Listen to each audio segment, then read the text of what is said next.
They're like $10 for like 12, dude. It's a very approachable beer price point wise.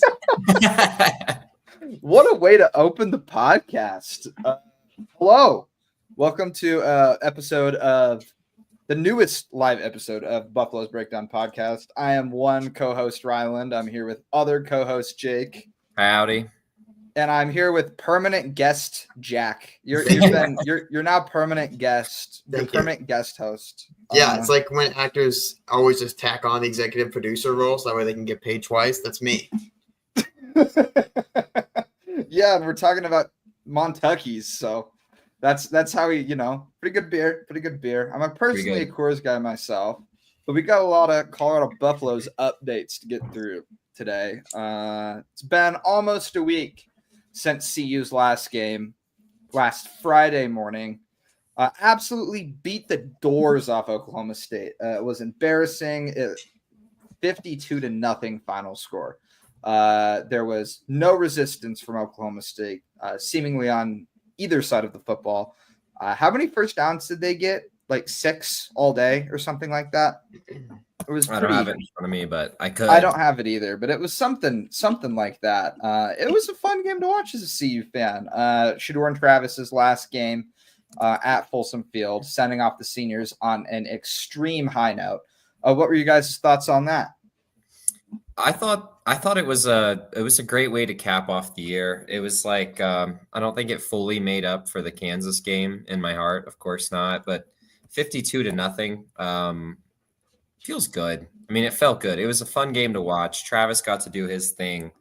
Shedeur just got to run that offense. 400 and some yards, 5 touchdowns. Hell of a day. I mean, just a lot of fun. So for last time that we're going to see CU at home, I think they just wanted to put some fireworks up, secure Travis's Heisman, and they did just that.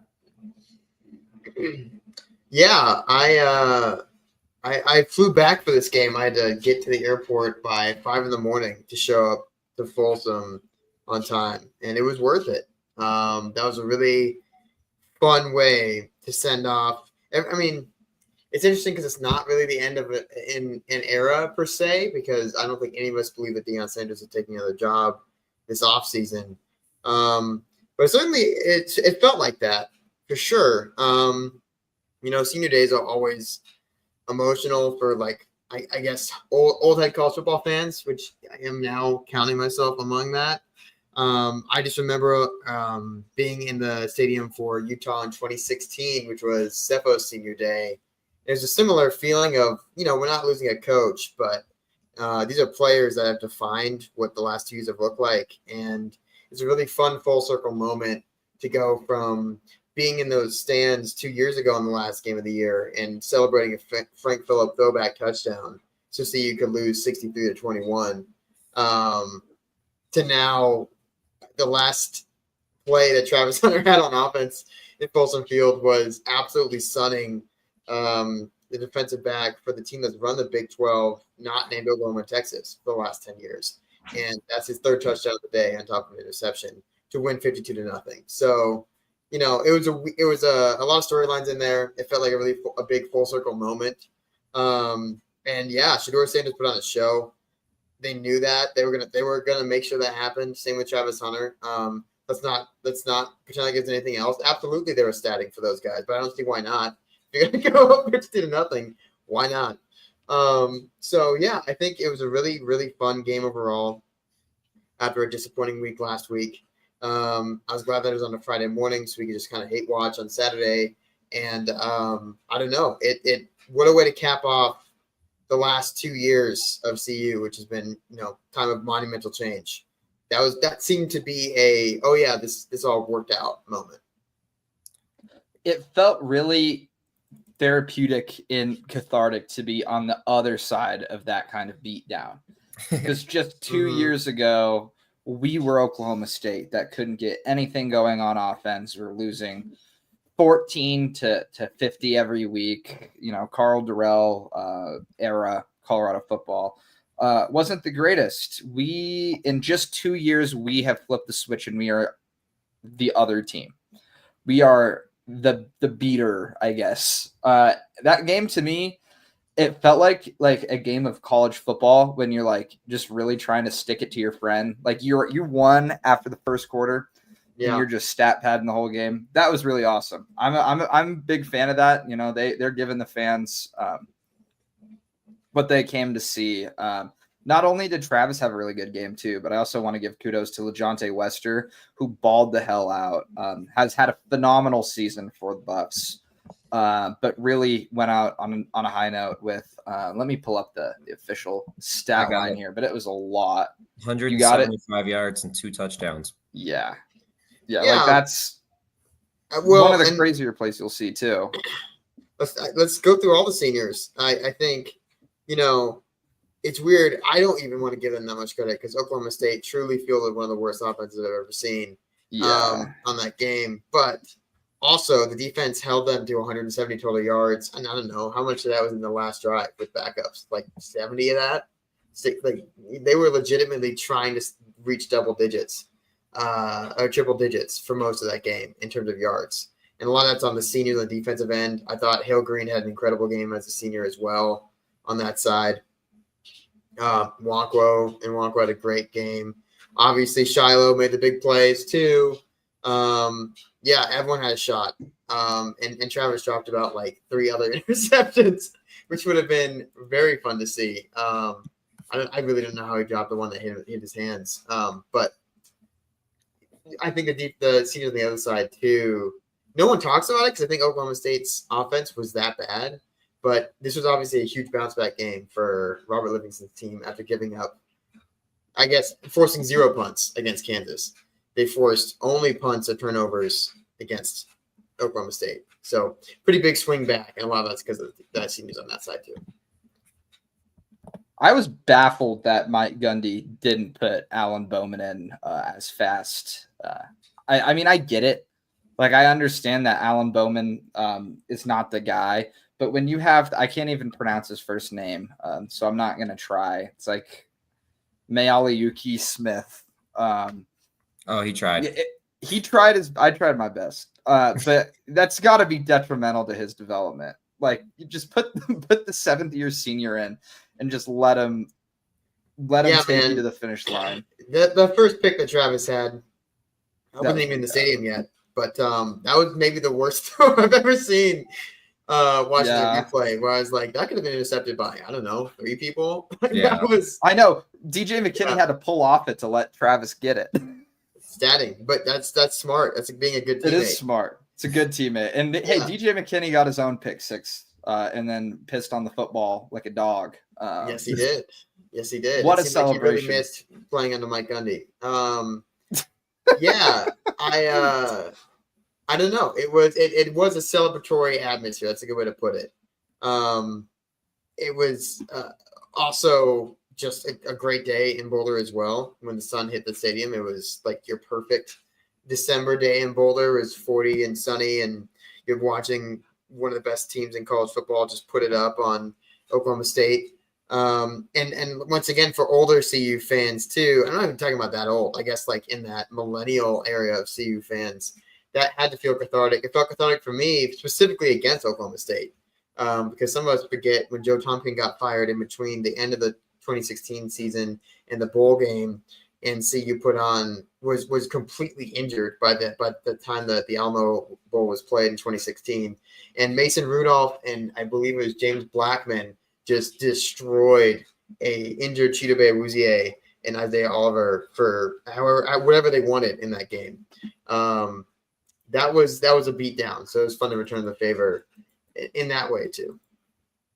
Yeah, we'll have to see if Mike Gundy even sticks around in Stillwater after this. I mean, that's a legitimate question. No, he is. He is for sure. He is. You can tell because they're doing the Mike Norvell deal at Florida State. Yeah, where they said if you're going to stick around, you have to change your entire staff. So they fired both coordinators. And Casey Dunn's been there forever. So they're going to keep him at least for next year, which makes sense. I think he has a $20-something million buyout. Hard. That's a lot of scratch. And it sounds like they're interviewing Brennan Marion from UNLV, which would be a very fun hire. I would not like to play against that Yeah, I offense. say no thanks. But yeah, it seems like he lost a lot of the juice he's had in recent years. Which I guess, well, him and Whittingham, right, are two of the longest tenured coaches in FBS, and both of them just fell apart. Yeah, I mean, there's some interesting job openings in the Big 12. I mean, that UCF job that's brutal. Having Gus Malzahn. It's crazy that they're getting Lincoln Riley and Deion Sanders and Matt Campbell to go there. That's insane. And don't forget Scott Frost. And Scott Frost. All four are coaching him.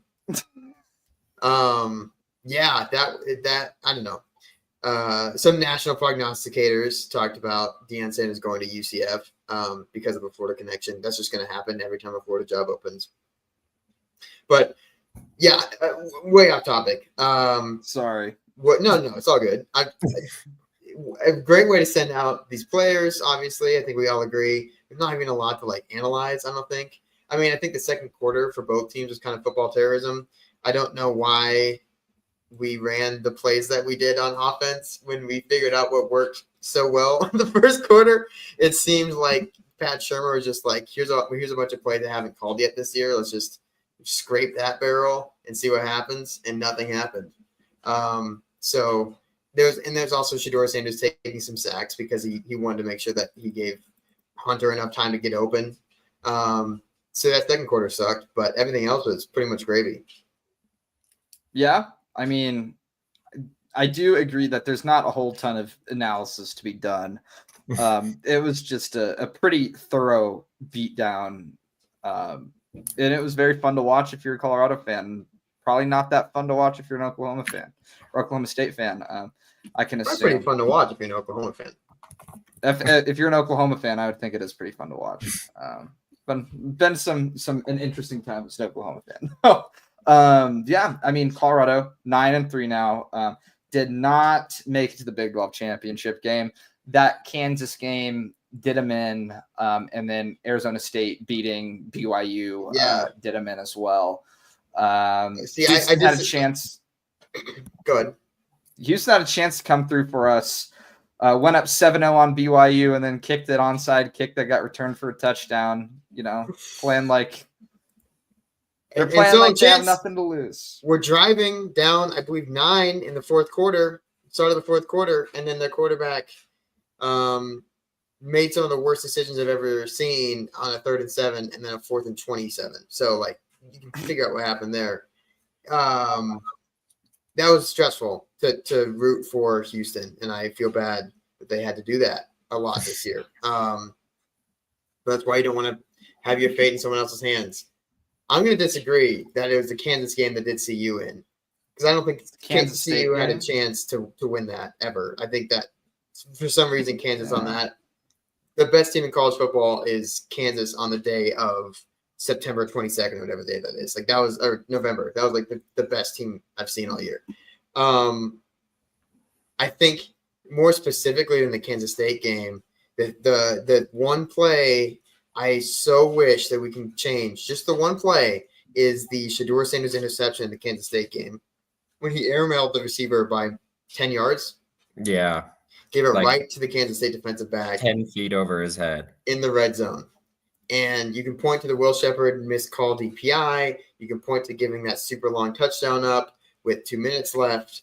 But to me, the easiest way to change is if Shedeur Sanders doesn't airmail that receiver, CU comes away with 3 or 7 in that drive, guaranteed, and then they win that game. Then the game is over. CU wins. And that play, I've been thinking about that for a long time, where it's so interesting. Shedeur Sanders is the best thrower of the football that CU has ever had. And it was one of his throws where I'm like, God, that's the one play I would take back this year. It's just that throw. And I thought that was about to be a Travis Hunter Heisman candidacy sort of, I guess I'm willing to say propaganda. I'm voting for Travis Hunter, but that was some Travis Hunter propaganda. What I thought that was going to be was Travis Hunter didn't play the second half. Preston Hodge was playing outside corner, and we lost that Kansas State game when we should have won, kind of. I mean, we gave up 200 rushing yards, but at the same time, we had multiple opportunities to win that game. And that's a game we might have won if Travis was in, because our secondary We wouldn't have would've, yeah. given up two big drives in the second half, I don't think. So there's, there's a Travis Hunter case there too. Yeah, that one that Jack mentioned it, but that one Jace Brown, that touchdown is something I really want back.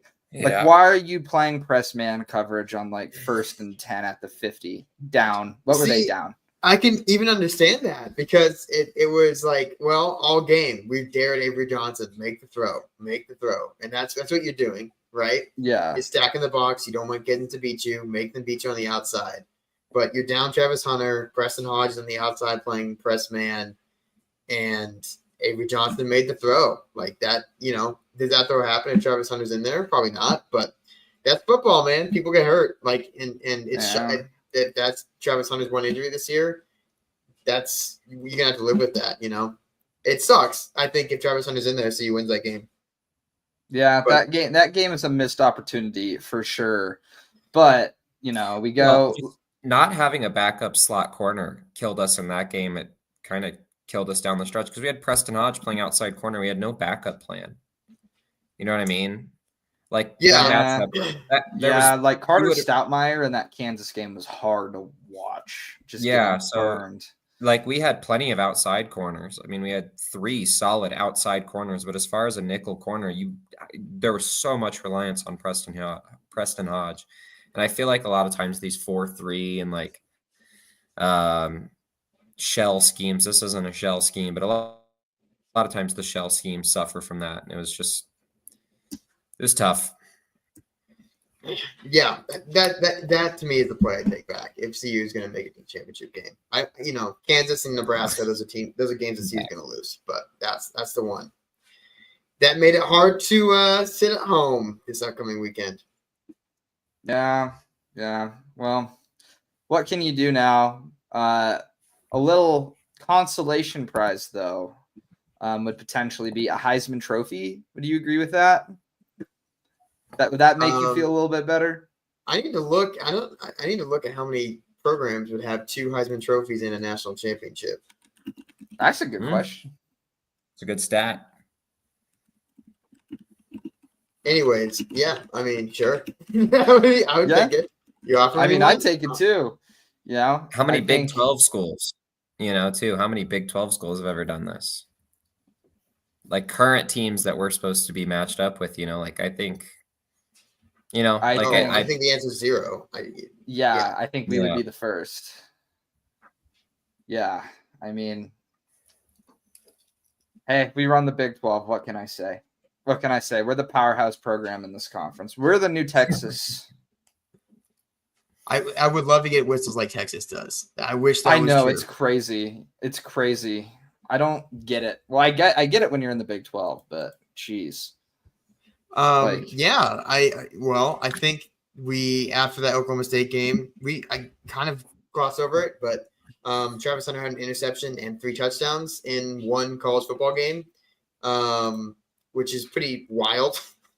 That's an insane thing to say, I think, is that he had all of that in one game, which put him in, I believe, the nationwide lead for receiving touchdowns, definitely the conference lead. And also gave him 4 interceptions on the year. You can, there's a million things that this is true for, but no one's ever done that, obviously. But we're watching him do a bunch of stuff that no one's ever done. Yeah, and he just won today. He won Big 12 Defensive Play of the Year for the 4 picks. I believe he has 30 tackles and 11 pass breakups, and that forced fumble to win us the Baylor game. That's just on the defensive side of the ball. On the offensive side of the ball, he has over 1,100 receiving yards, 14 touchdowns. Let me pull up that was just off the top of my head. Let me pull up his actual stat line. But he's averaging like 8 yards per reception. He's just by it and far away the best player in college football, and we've never really seen anything like him. At least in modern history of college football, you can try to compare him to Charles Woodson and players like Champ Bailey, but Travis stands on his own as something special that we haven't seen.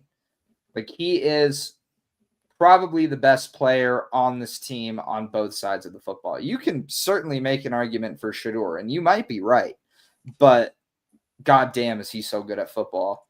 Like, he should be drafted first overall. The betting odds for him to win the Heisman are minus 10,000 right now. And as Jack said in the pre-show, when we were just talking before we went live, that basically means Vegas isn't taking bets on it anymore. He's going to win the Heisman. There's no need to be stressed. The bigger Heisman question now is Shedeur going to be a Heisman finalist too? Like, that's no, I don't think so. He's not gonna be, but like, yeah. That's more of a question than it is. Is Travis Hunter gonna win? Who's going to be the third person? Dylan Gabriel? No, I think it's going to be Cam Ward. So yeah, Cam Ward likely. Yeah, probably. I'm trying to think of anyone else that belongs there. I guess maybe Gabriel. Oregon is good, but he's not that good. Yeah, he's just in that Oregon offense, man. All they have him do is getting the ball out fast, and you can rack up stats like that. Good for him, but you just can't throw for 140 yards against Wisconsin. That's what's going to kill you, you know. Let's look this up. And that Idaho game was pretty gnarly too. So if we go to FanDuel and we look at odds, tell us who's going to be in New York.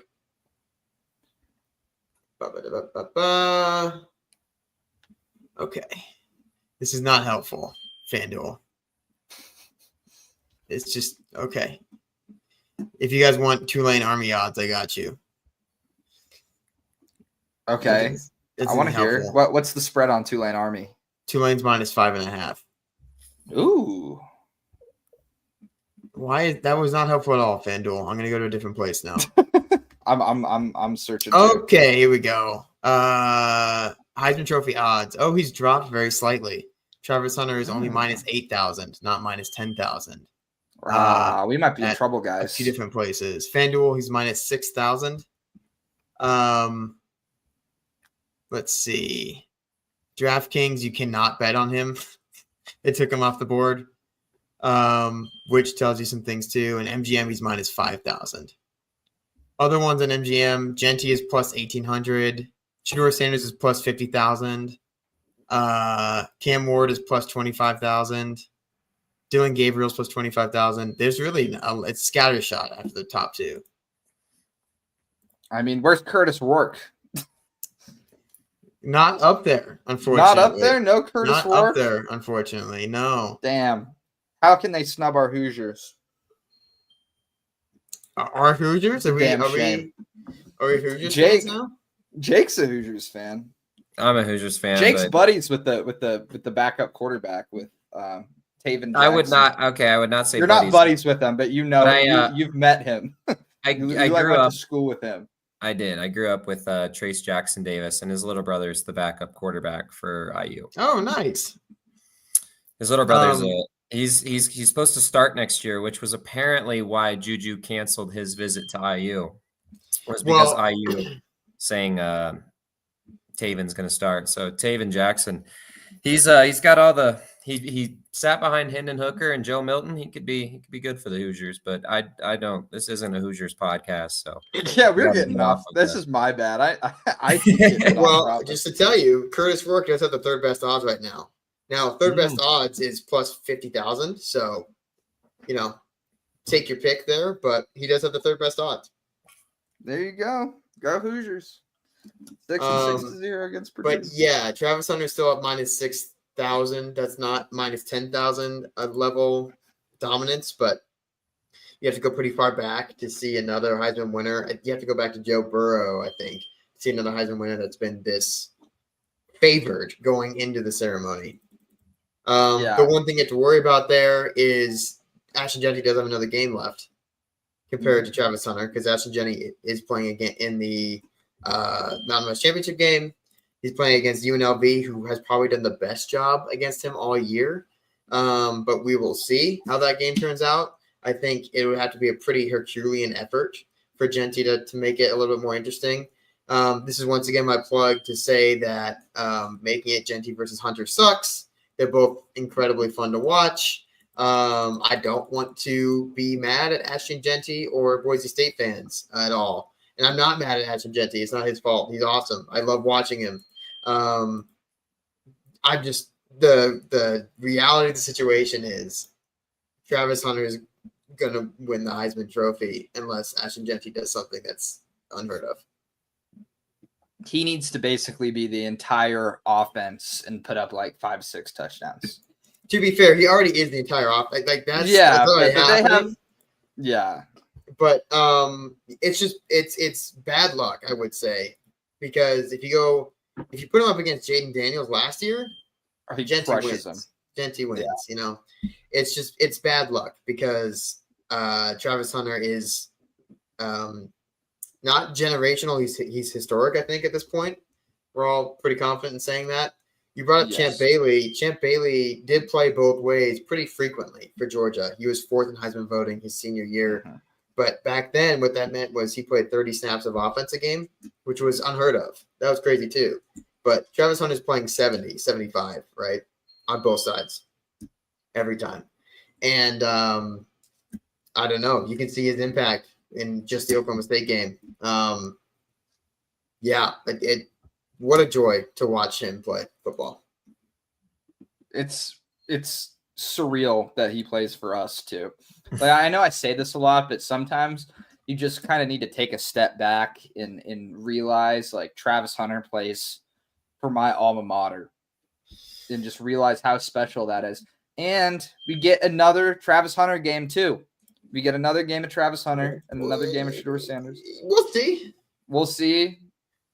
Tentatively, we do. That's what Deion Sanders says.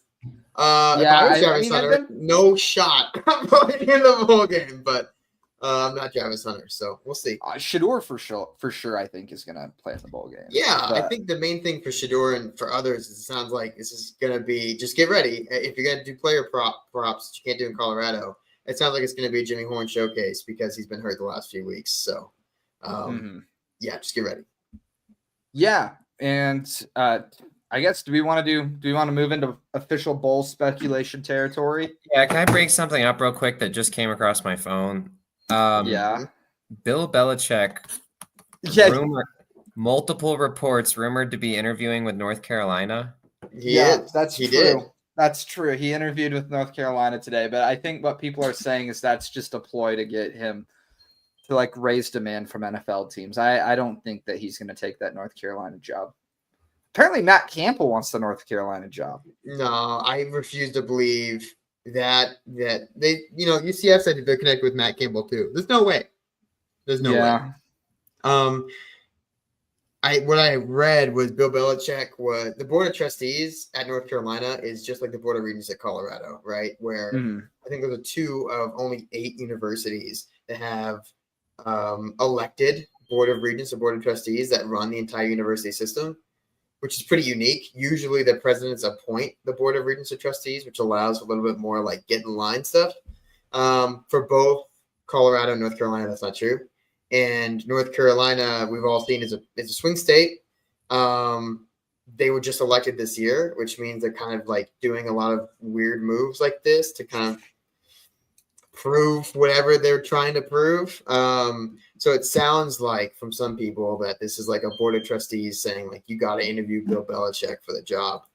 I don't think it makes a lot of sense to fire Mac Brown because he's too old and then hire Bill Belichick, but I don't know. Maybe they do it. I guess he is Bill Belichick. Like, what's the worst that can happen? I just can't imagine Bill Belichick wanting any of this grind at all.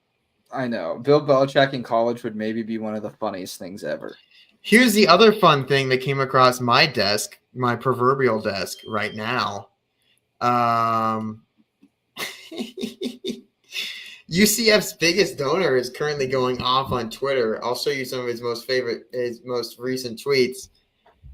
Are you ready? I'm ready. Oh, boy, howdy. Okay. Starting on December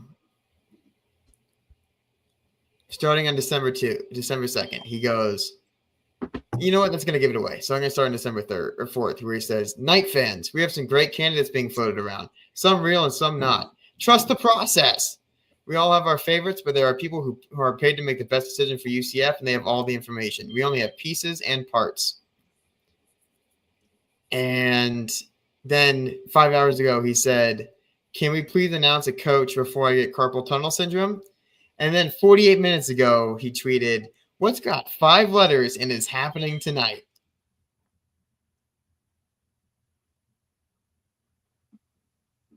You guys know? You have a guess? I mean, it's What? not as simple as him just meaning coach, is it? No, well, it's a coach's name that has 5 letters. Last name. Frost? Yeah, baby. Yeah, baby. Yeah, dude. I know. I saw this earlier. Jack, I sent you this earlier. Imagine fucking Scott Frost going back to UCF, dude. That would be the funniest shit ever. Scott Frost is my favorite non-Colorado coach of the last 10 years. I love Scott Frost. He just tweeted 25 seconds ago the update. Someone guessed it correctly, and he said LFG. Do you want to guess what it is? What is it?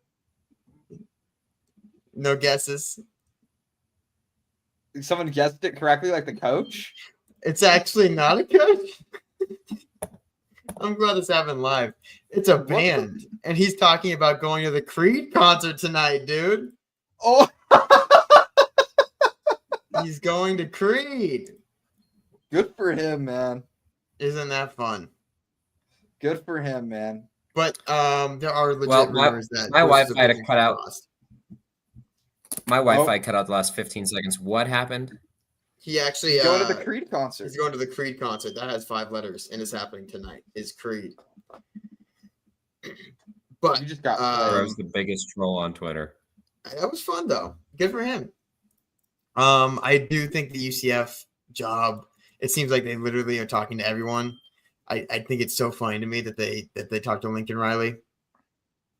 And I would not expect Lincoln Riley to take that job.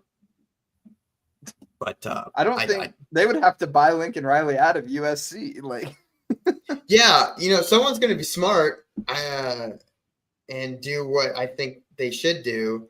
I think I don't know who West Virginia is interviewing. I know that it's not going to be Jimbo. Dana. It's not going to be Dana. I know they are interviewing Rich Rod. I did see that. I know that both West Virginia and Central Florida are interviewing Andy Kotelnicki, and I think whoever hires him that's a really good hire. Yeah, Andy's a good OC. Yeah. So if that ends up being UCF, that sucks. I don't want to face his offense either. I'd much rather play Scott Frost, but someone's going to hire Andy Kotelnicki, and it sounds like it's going to be someone in the Big 12. That's kind of a bummer. I would much rather play Scott Frost. More Colorado versus Scott Frost would make me very, very happy. I can sell more shirts. You stole shirts? Ralphie Report OGs will remember 6 years ago we sold shirts when Mike McIntyre and sophomore LaVisca Chenault beat Nebraska in 2018. And we sold shirts that said Frost melts at 33 degrees because CU won 33-28. That's a pretty good shirt. And then it had the diagram of the play that Visca won on. That's a fun game, man. That's a fun game. 2019 I liked a lot too. That was my first game as a student, and I remember all my friends left early and were trying to get back into the stadium. Gosh. I'm so old. I know. That was I came back for that game, and there's a fun not for live mic story I have about that game. Here's a fun poll that also popped up on All Buffs, which is another CU forum. Mm-hmm. It's going to be fun for me and other people who are interested in Colorado history. Who is the best CU player to wear number 2? See, that's hard. That's harder than it seems.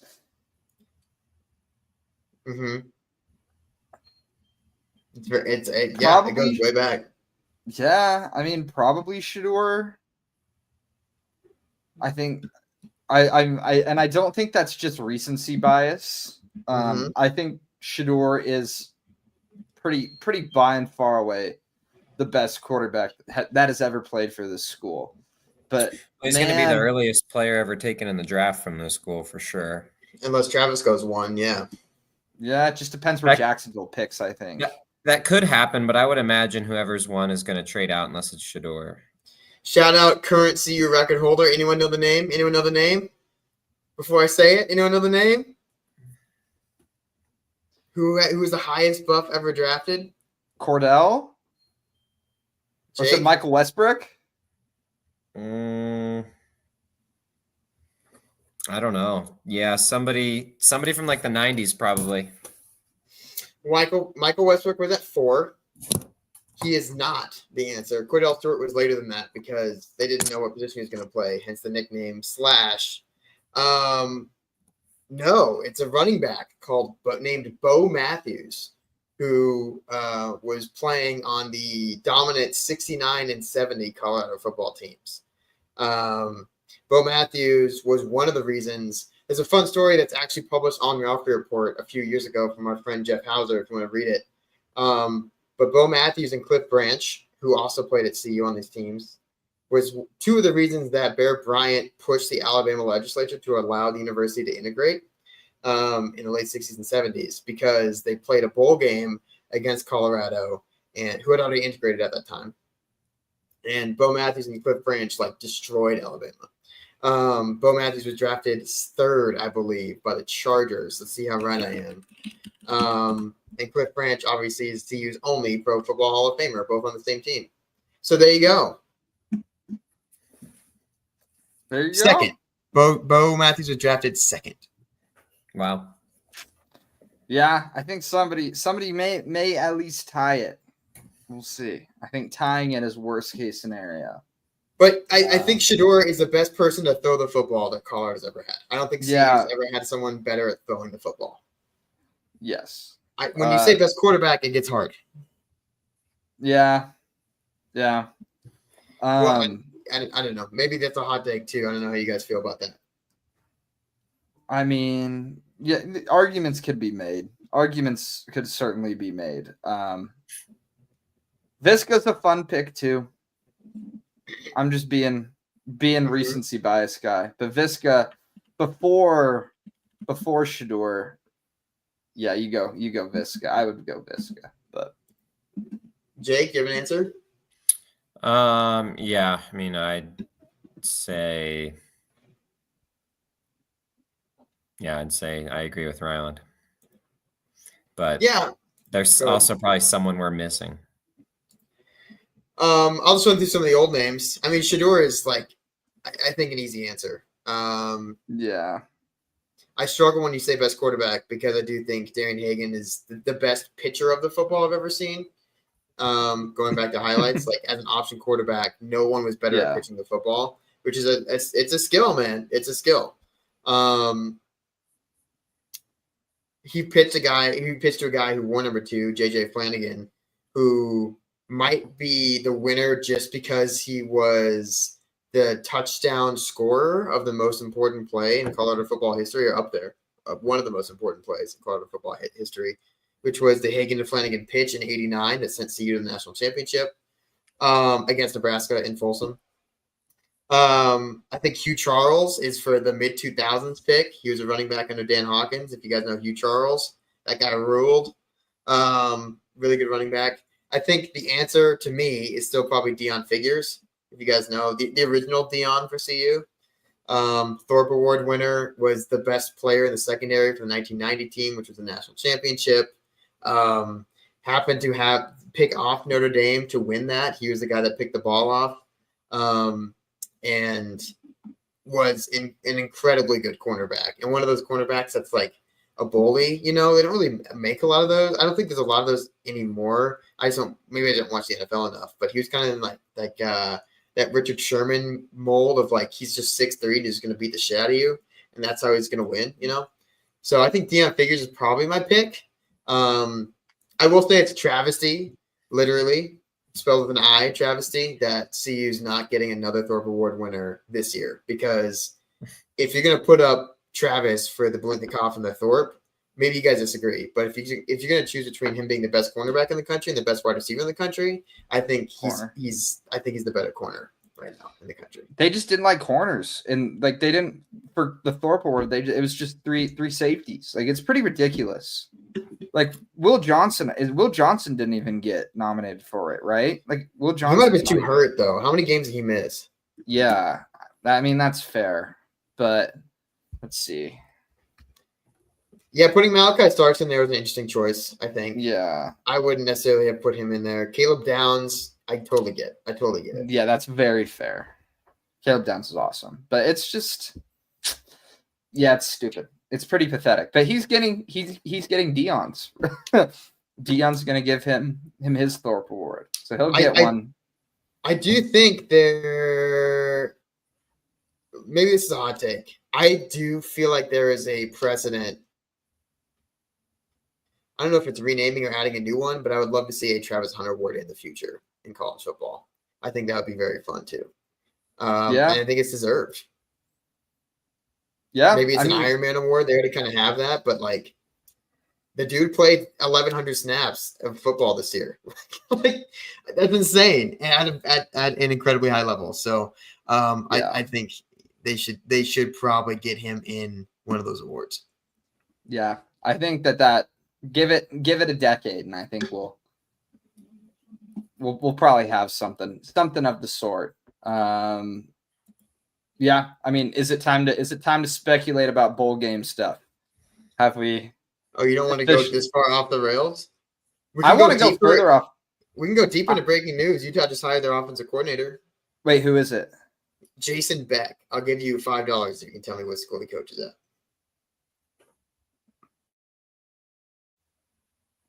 I have no clue. I have no idea. He's New Mexico's offensive coordinator. Okay. But this is what's happening now, I think, is this is how people are going to hire offensive coordinators, is no one's hiring the coordinator for their scheme. I think if you're stepping up a level, this is happening as a trend where it makes total sense with freedom of player movement, but you're hiring a quarterback offensive coordinator stack, right? You're not just hiring an offensive coordinator. The whole gig now is an offensive coordinator needs to find a guy that knows how to run the plays that he likes to go, and then get both of them together. So yeah, New Mexico has a quarterback named Devon Dampier, who's amazing. He's awesome. I love Dampier, who just coincidentally just entered the transfer portal about 2 minutes ago. And I wonder where he's going to go, guys. Like I think this is the new move. You saw this. Oklahoma hired Ben Arbuckle from Washington State. 2 minutes later, John Mateer from Washington State gets a transfer portal, right? Like Mike Norvell hires Gus Malzahn. That was horrible because who are they going to have at quarterback now? Like KJ Jefferson. It went into what, 12th year? Yeah. Like I don't know. I think this is a weird thing that's like you're hiring the stack, and that's the goal. Is Utah wanted a year or two of Devon Dampier just as much as they wanted Jason Beck, right? Yeah. So you're telling me the Cam Rising experiment is over? I mean, he has another year if they want it. I know, I'm joking. There's no way that Cam Rising goes back there. Yeah, I just think that sucks. I don't want to play against Dampier next year. No. But actually, I don't even know if Utah's on the schedule next year, so that might not be a problem. I know who isn't on the schedule next year. UCF isn't on the schedule. I know you've been there on the schedule for the following 2 years. No, CU does play Utah next year. Okay. No Kansas, right? Yeah, I mean, CU's missing like half the conference because every conference is massive now. Yeah. But, CU does play everyone right around them. So you have the Arizona schools, the Utah schools, you have Iowa State and Kansas State. And then after that, you have Houston and West Virginia, as well as TCU.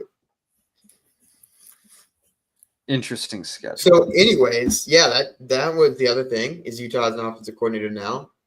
And Dampier is going to suck to play against. Talk about a running quarterback. That guy's nails. Yeah. Yeah. I mean, Not West Virginia. That New Mexico team was pretty fun. I remember watching them play Arizona in the first week of the year, and we thought Arizona was actually going to be good, and they were not. But they gave Arizona a run for their money. It took all 300 of T-Mac's receiving yards that game. So, yeah, some crazy stuff. Still made it a game, even despite the crazy game, right? Yeah. After losing to Montana State in week 0. But we can't talk shit about those Big Sky teams, man. And now Bronco's going to parlay that into the Utah State job. So Bronco's going to go take that Utah State job. Shout out Bronco Mendenhall. Moving to the Pac-12, man. It's an upgrade. He's moving to the 7-pack. Okay, that was it. Yeah. Okay. Bowl time. We have 2 options for bowl games at this point in time. No, I don't think we have options anymore. No, I think. Well, I'll get to that, but technically we're down to 2, but not really. It's we know where we're going. We're 99% going to play in the Alamo Bowl. They get first pick, and there is a 0% chance that they don't pick CU unless CU throws a big fit and says, "Don't pick us. We want to go play in San Diego in the Holiday Bowl." So options for that would be we would either play BYU or Iowa State, depending on what happens in the championship game. If Iowa State wins championship game, we play BYU. If Arizona State plays, we could play either of them. In fact, CU can't play Arizona State. Yes, CU can't play because they're both the Pac-12 tie-in school. Yes. Exactly. In that scenario, honestly, the more fun scenario would be we go play in the Holiday Bowl. Yep. Against potentially Miami. Yep. That would be really fun, but I don't think that they're going to let that happen, unfortunately. Well, and the unfortunate rule that I just found out about, and maybe I'm wrong about this, but I think the unfortunate rule is if you turn down a bowl, you cannot accept another bowl's invite. I think that's true. You would have to tell, like you would have to call, like they would have to be in contact with the Alamo Bowl people and beg them to not pick us. Like that's the only way that they can do it. It would have to be under the table to basically say like, we are not going to say yes, do not choose us, but also we would say yes because they kind of know that, right? Yeah. So the Alamo Bowl also pays out about, I think, $5 million more than the Holiday Bowl, or some pretty significant amount. So there is a good news to that, but Miami would be so fun, man. I know, man. I know. Cam Ward, but it pisses me off. Honestly, I want to play Miami. Like that would be game of the year for us. In a bowl game, I wonder if Cam Ward would even play. I mean, that's certainly a question, but I want to watch Mario Cristobal mismanage the clock in person. That sounds like a dream come true to me. So it's a bummer that that's probably not going to happen, and we're gonna get to play one of the teams that we didn't get to play in the regular season that if we would have beat, we would have gone to the championship game. So that's a major bummer. Also major bummer about that is Alamo Bowl flashbacks. I kind of don't want to be anywhere near the Alamo Dome ever in my life because of what I've been subjected through or what we've been subjected to over the last decade. So that's a major bummer. I mean, I don't really want to get into super big history of CU at the Alamo Bowl over the last 10 years, but there's been some not so fun memories. Jack talked about Mason Rudolph in 2016. I don't want to talk about it, but you can Google Bijan Robinson 2020 Alamo Bowl highlights, and you can see what happened with your own eyes. So there you go. Yeah, Tom Herman's last good game. I believe Texas that was is Tom back. Herman's coaching, right? It was Tom Herman, yeah. Yeah. Yeah, I don't know, man. San Antonio's not as fun as San Diego either. No offense. San Diego in late December sounds pretty sick. I do think BYU of the matchups available is going to be the more fun one, just in terms of storylines, culture, all that stuff. And I do think that Shedeur and Retzlaff would both be happy to play that bowl game for no reason other than pride, which would be exciting to watch too. Yeah, I'm excited to see how the CU and BYU fans interact with each other. I don't know how close you've been paying attention to this Big East Big 12 basketball challenge, but Providence's AD had to issue an apology to BYU for fan. That's so lame. That's so lame. I know, for fan actions at the game, and Who cares? I would assure you that CU fans are not going to be any nicer than Good. Providence fans. No, I love the fact that we're assholes. It makes me really happy. Like, I love the fact that this fan base is just mean to people. Yeah, this is a great tangent. We're on track, right? We're totally on top. We're on track. We can go.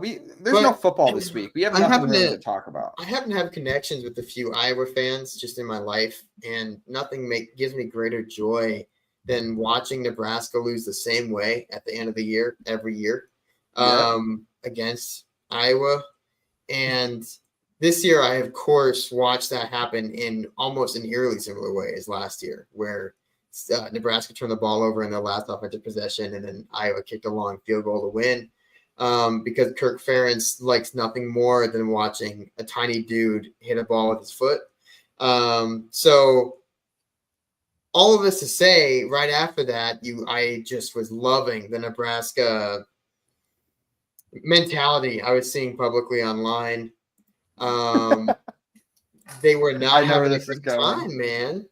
They were not having a good time, but even better than them not having a good time, it seems to me that it's so weird that Iowa and CU, despite being incredibly different fan bases and cultures, both engage in the same exact behavior when dealing with the nicest fan base in the country at an incredible scale. It's weird how tens of thousands of CU fans key cars and push grandmas and throw snowballs, and Iowa fans do the same exact thing for a fan base that is certainly definitely doesn't have a victim complex. So it's just, I just feel bad for them that they're surrounded by two cultures that are diametrically opposed and yet act in the same exact way after Nebraska loses to that team. It's so weird. I have gotten threats from two fan bases. Can you guess, Jake? I think Jake knows the answer to this, but I want to see if Jack can guess the two fan bases. Mm-hmm. It's Nebraska Lincoln, Nebraska Omaha. Almost. Damn. Nebraska Lincoln is one of them. The other one, it's not Nebraska Omaha. Yeah. What do you have a guess? It's gonna be a weird basketball one, huh? It might be a weird basketball one. It's not that weird. Like, I'm going to say it, and it's going to make sense. It is Arizona. Yeah. It is Arizona. Arizona basketball, specifically Arizona basketball. Yeah. Yep. Yeah, they're awful. They're so mean, and they talk so much shit about how we are going to lose all our coaches to Florida State and UCF, and then it happens to them. In basketball? And no, in football. That was their shit talk for a basketball game? No. Sorry, Arizona. Arizona just doesn't like us because of Tad. They don't like. Sorry, I should have clarified. I'm talking about just the Sabatino Chen shit. I think what it is more is that I loved him very much. Tad Boyle, after he beat Arizona in Boulder during the FBI stuff. Do you remember any of this? You were probably in school for this, right? At the press conference, someone asked him, does it feel better to beat USC in Arizona? Does it feel better to beat them knowing that they cheat, basically? And Tad Boyle is not a coach speak guy. I love Tad. So he just said, hell yes, it does. It absolutely feels better to beat them because we know they cheat and we still beat them. And that did not endear him to Arizona fans. And I think that's more of what it is than anything else. I also think it's just that CU fans got uppity when they entered the conference because of the Sabatino thing, winning the championship in the first year. And Arizona basketball is not a blue blood, but they're close, and saw that as unearned arrogance. But I think a lot of the mannerisms do remain the same, where both Arizona basketball and Nebraska football have this like respect the game mentality that doesn't allow them to have fun in the same way that everyone else does. So I think what they might describe as unearned arrogance or asshole behavior, we might describe as it's a game. Like we're having fun. Yeah. But yeah, there's like some weird like imbued meaning they have that prevents that from landing properly, I think, across both of those fan bases. Yeah, there's a lot of potential similarities between the two programs too. Oh God. I just found this tweet and I love it so much. Let's see it. This is from the Athletics Nebraska beat writer, Mitch Sherman. Mitch Sherman says, seems like some people need a reminder that Nebraska football doesn't like Iowa. The Hawkeyes have disrespected Nebraska repeatedly and I did it saw again this on Friday. Whether Nebraska has earned their respect is immaterial. The Huskers just repaid the favor. Spare us the insincere audacity. Do you know where he went to school, by the way? Is it Nebraska? Yeah. Yeah.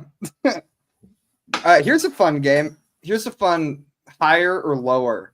Who had more first downs last weekend? Iowa, who beat Nebraska, or Oklahoma State? It was. I know this answer. Unfortunately, you know this answer. Go ahead, Jacob. I didn't even hear the question because my internet has been so bad this last 30 minutes. I can't even lie.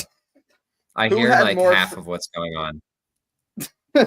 Here's the question. Who had more first downs last weekend? Oklahoma State or Iowa, who beat Nebraska? Well, I guess you made this hard on me. I guess I'll have to say Oklahoma State since No, Iowa had right. Oklahoma State had more first downs. Oh, Oklahoma State had more. Iowa had less. Iowa had 5 first downs. And they beat Nebraska. Yeah, and they won. Yep. Iowa football. Yeah, and we lost 28-10 to that team. Isn't that crazy? Mm-hmm. I know. That Nebraska game was the best thing that could have happened to this team, though. It sucks it was against Nebraska, though. But yes. Yeah. So all of this to say that the Alamo Bowl is still a good consolation prize. We'll take it. I'll take it. If we win an Alamo Bowl, that's akin to winning a national championship at this point, right? Well, a 10-3 season is incredible. That's a really fun season. That is a very fun season. Here's I guess my last question before we do championship weekend pick'em. And Jake, you might not be able to answer it because you weren't part of the fan base. But what? Sorry, I didn't mean to throw you under the bus. But Jake. I know. Jake said, "Dude, if my Wi-Fi was allowing me to even hear the insult, then I'd be really offended." You get to pick one. Which one was more special or more exciting or your personal favorite? You get to pick this year, 2016.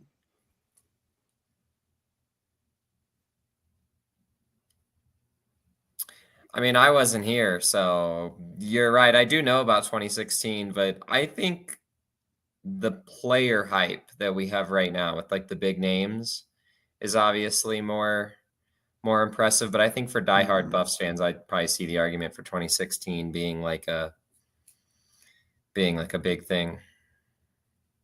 Yeah, it's a hard question. Jack, what are your thoughts?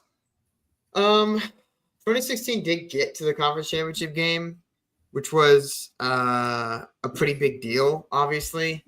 Also, on the other side, that happened when I was a student. So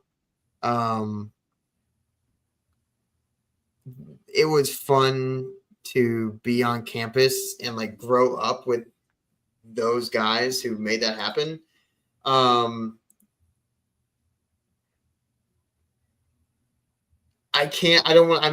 only way to answer this is I guess fence sitting to me. But I was in Folsom for every home game of both, at least.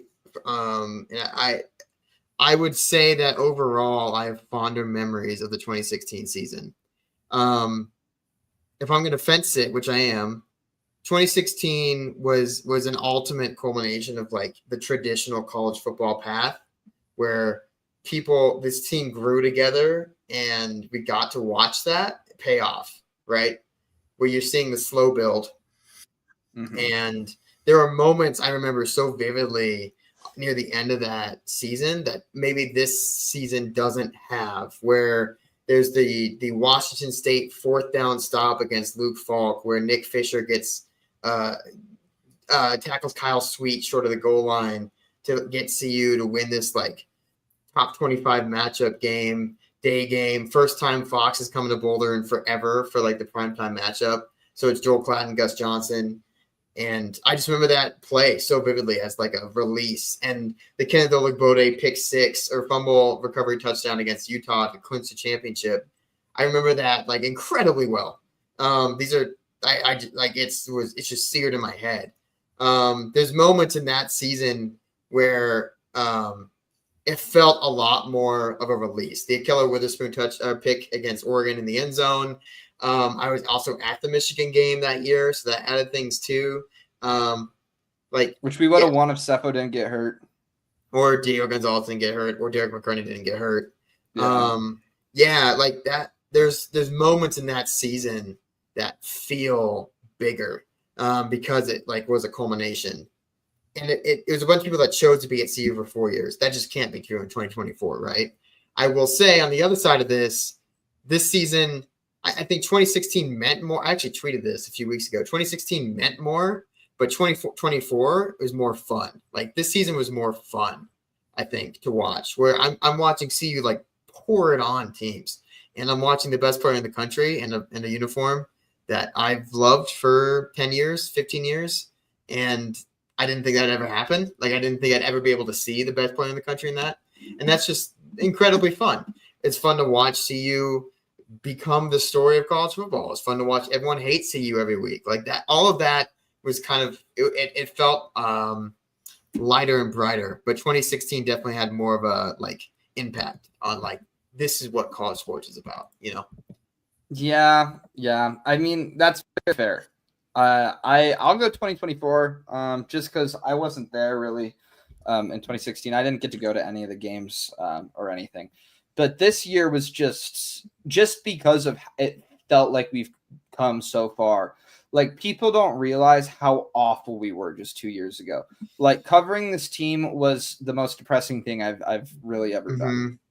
Being in that building, like I remember being able to write articles before Carl Durrell press conferences because I knew exactly what he was going to say before the press conference. You ask him, you say, "What do you think of this guy?" He goes, "Oh, he played okay. I thought he played okay."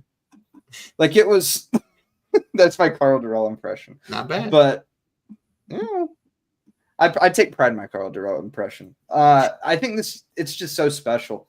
How far we've come, having two of the best players in the country.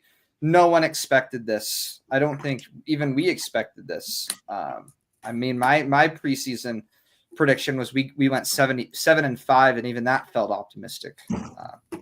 I mean, things did fall into the right place. Like our schedule ended up being like the softest schedule ever because this conference self imploded. But it's just been such a fun year. It's hard to pick between the two. That was a tough question, but championship game pick'em time. Be ready, folks. Yep, we'll do it. All right. Tulane at Army for the American Championship tomorrow night at 6 p.m. Army. It's a sick game. Army, Jack. Army. Give me Army. He's picking with his heart, not his head, and that's okay. I'm picking with my heart. Also, John Summerall's interviewing for every single open position, so I don't feel like that's helping. Yeah? No. That's actually that's a good point. Craddock's going to go somewhere, and that whole team, and Malachi Hughes, that whole team's gone. So. Yeah, I'd probably say, I don't know. I don't think the wheels will fall off the bus until the bus is broken down. So give me Tulane. I love Tulane. I'm a secret Tulane fan. However, I think Army is gonna Tulane is in a tough spot because of all the off the field distractions at this point in time. And they Army just got doesn't. blown up by Memphis. They did just get destroyed by Memphis.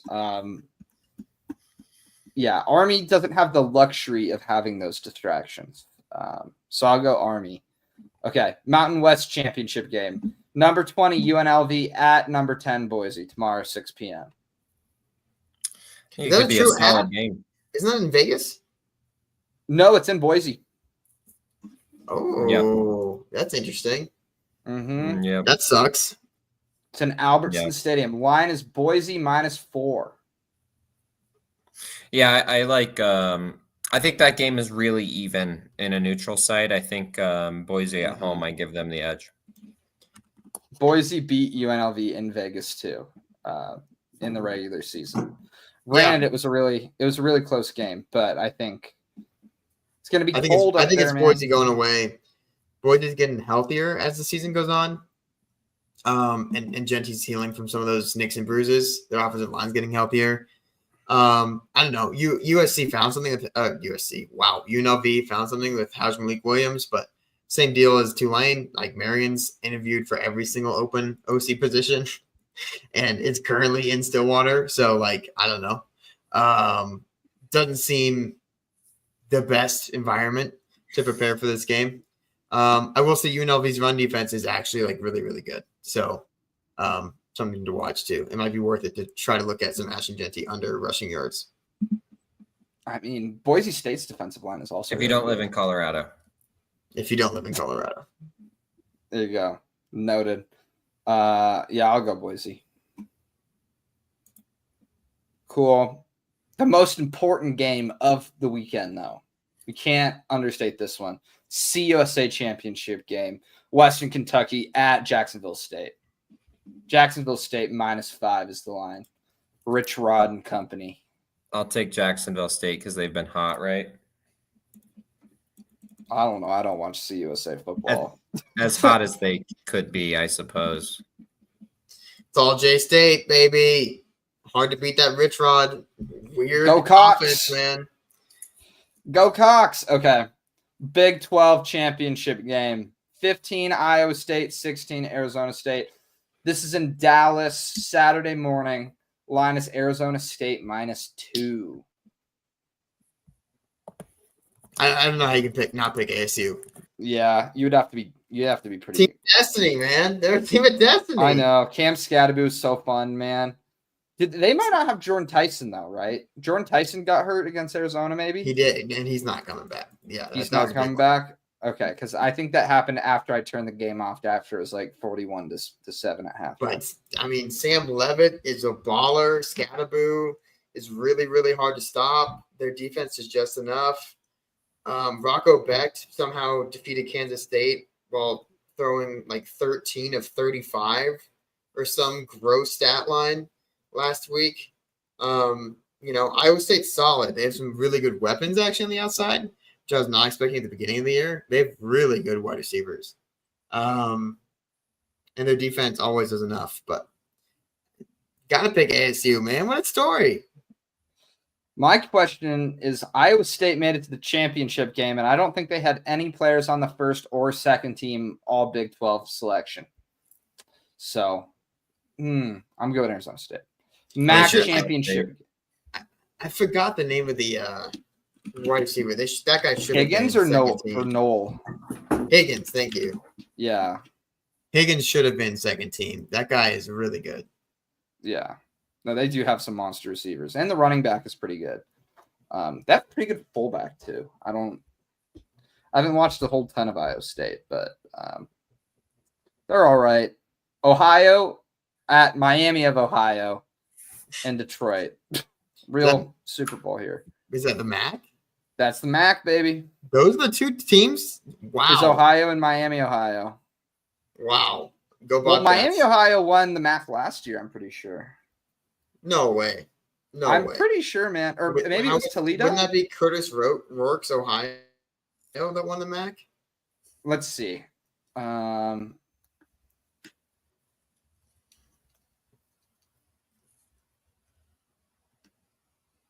Let's see. It was Miami beat Toledo in the championship game last year. Wow. Okay.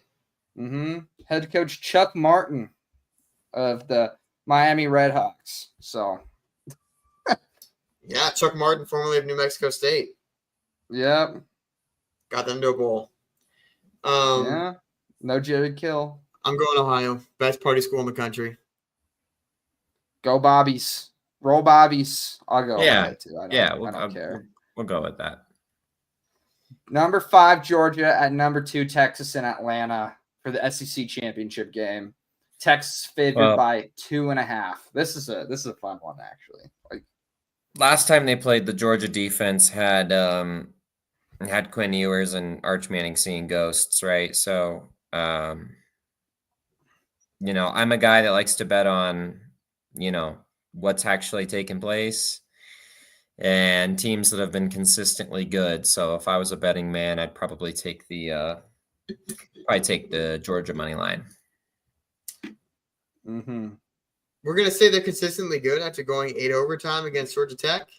They're the most consistent team in all of college football. They've won how many national championships now in the last 5 years?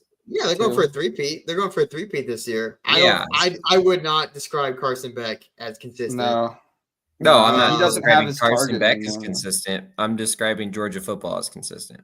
Yes, I think a quarterback is a pretty big deal with how the offense operates. And didn't matter last time. Georgia, I think they destroyed Texas. I'm picking Georgia too. I wouldn't call them consistent. And it's just annoying. I don't know. The SEC is so nothing to me this year. I'm also a hater.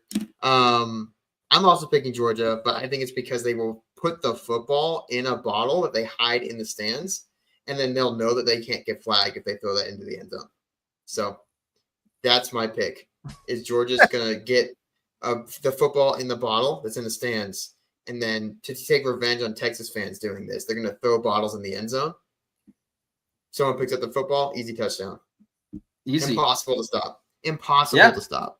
I don't understand why we didn't run the water bottle play this year. I think there were a couple attempts to run the water bottle play, but it's because Colorado's landlocked, unfortunately. True. Yeah. It's unfortunate.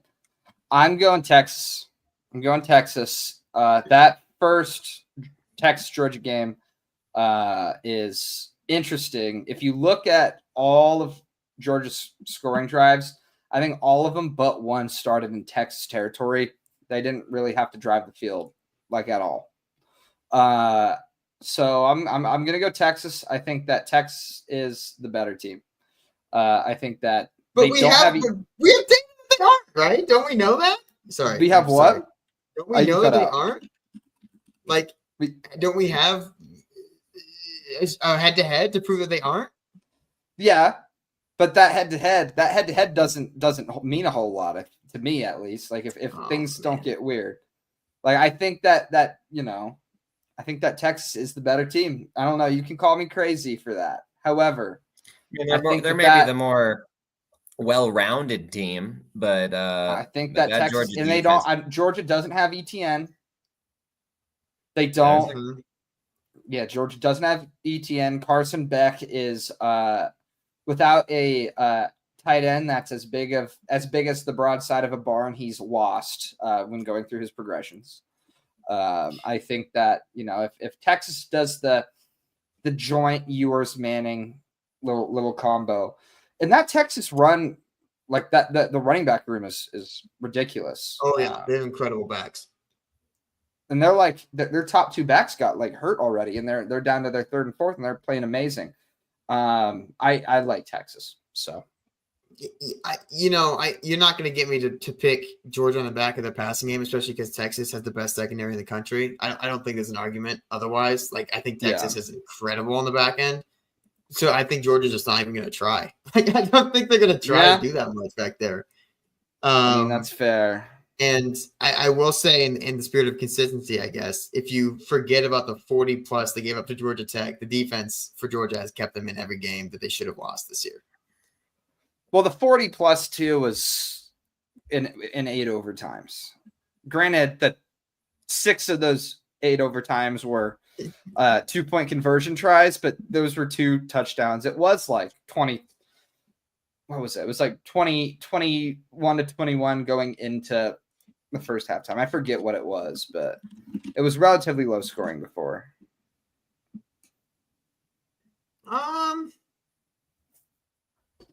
Maybe. I don't think it was that. I thought it was like 28-28. It might have been 28-28. I don't remember specifically. I was too busy eating Thanksgiving leftovers. It was 27-27. Yeah. 27-27. Okay. Yeah. I don't know. I am so out on this conference this year and every year. I just don't. I don't like it. But not my favorite either. I'm just like, man, is there? I don't think there's any argument that they should have 4 teams or whatever going to the playoff at all. But I'm a hater. I hate the SEC. I'm an SEC hater. Marshall at Louisiana. Louisiana, 6-point favorites. I don't care. I played Charles, the 5th. I don't even have a pick. Charles Huff just decided to walk away from Marshall. He's going to be the next coach of Southern Miss. They don't have a head coach. Let's take Louisiana. I plead ignorance. Penn State at Oregon in Indianapolis. Oregon -3.5. Oregon wins and covers. Wait, what? Go. It's only -3.5? It's only -3.5. Oregon wins and covers. Let me get a second mortgage here. So I know. Big game. James Franklin is gonna strike once again here. What's the thought process for that? What's the total points, Ryland?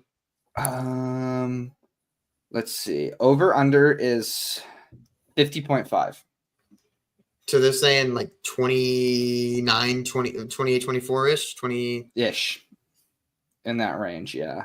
I don't get that. I guess I think Oregon beats them up. Oregon's going to kill them. Oregon's going to murder them. That's how I'm leaning. Yep. But Tyler Warren's awesome. Yeah. Drew Aller can be fun too. That should be your third guy in New York. It's Tyler Warren. How fun would that group be, man? Travis Hunter, Tyler Warren, and Ashton Genty. Wow. What a group. What are you going, Jake? Yeah, I think I think I like Penn State a little more than you guys, but not by much. Yeah, I don't think the spread is too terrible, but I do like Oregon by probably 4 or 5. If Penn State loses this game and then loses their first playoff game, does James Franklin get fired?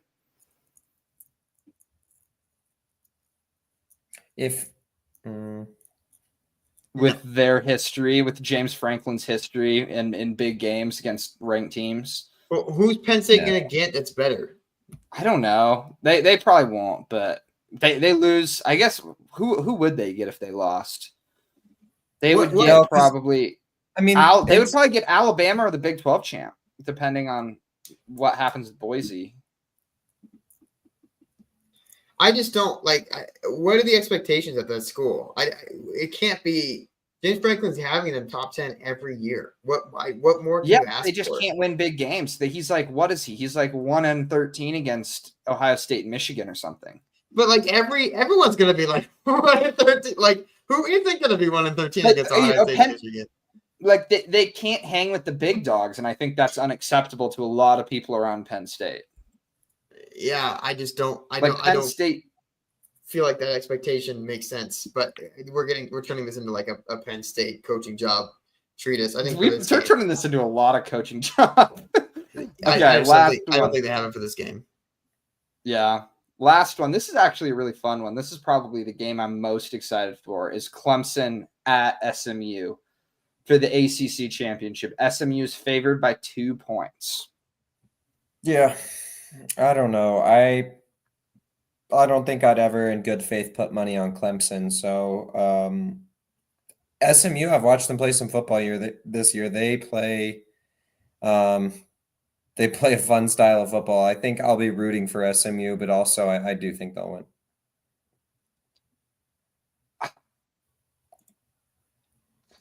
It's Betting against Dabo in an ACC championship game is always risky business, but I think I'm gonna do it. I like SMU. The vibes are there. The oil money's there. Just give me SMU. Go Ponies. I think you're looking at this all wrong. I don't think there's a single way. I think that Alabama has whatever magic they need, and whatever it takes to get them to the playoffs is what's going to happen. So I think SMU is going to lose and get punished for going to the conference championship game, and then get dropped out of the playoff at large discussion, and then Bama's going to get in. And that's what's going to happen. People will riot. Oh my. Yeah, it's true. That's what's. I mean, True. Look, Cade Klubnik legacy game incoming. Jake, you're excused because you weren't a fan at this point, but the same shit happened to CU in 2016, where CU went to the conference championship game, got absolutely demolished by Washington, and then dropped below USC, which meant they went to the Alamo Bowl instead of the Rose Bowl, and Washington went to the playoff in 2016, right?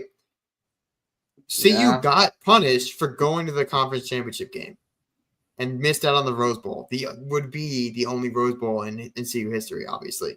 Like, that happened. Now, did CU deserve to be in the Rose Bowl? No, we would have gotten demolished by Penn State. And the USC Penn State 2016 game is incredibly fun. It worked out pretty well, right? You get to watch Saquon at that time versus Sam Darnold. That was a really fun game. But CU got punished for going to the conference championship game. They dropped in the playoff rankings for going, and that's going to happen again. Ward Emanuel talked about that in the playoff rankings show this week. He said we can absolutely drop people based off of how they perform in the conference championship game. I mean, shit, dude. Florida State got punished for how they performed after a win. Yeah, they went 13-0, man. To get Bama in. This is how Bama gets into the playoff. Like, it's just going to happen.